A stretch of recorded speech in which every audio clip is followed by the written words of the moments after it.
Hello বন্ধুরা, একটা পাত্রে আমি চাল নিয়ে নেব। চালটাকে ভালোভাবে জল দিয়ে ধুয়ে নেব। তারপর আমি জল দিয়ে 12 ঘন্টার জন্য পিছতে রেখে দেব।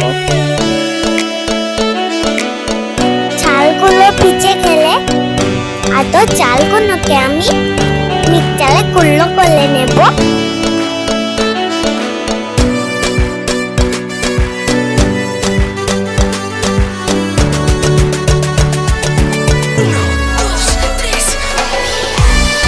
তারপর আমি একটা কড়াই ব্রাশের সাহায্যে চারিদিকে তেল ঘষে নেব। তারপর হাত দিয়ে ভালোভাবে চারিদিকে গোলা চালটাকে চারিদিকে ছিটিয়ে দেব। বন্ধুরা, এক এক করে নখ ছাড়া পিঠে করে নেব। বন্ধুরা, তোমরা আমাদের ভিডিওটা লাইক, কমেন্ট, শেয়ার, সাবস্ক্রাইব করে দিও প্লিজ।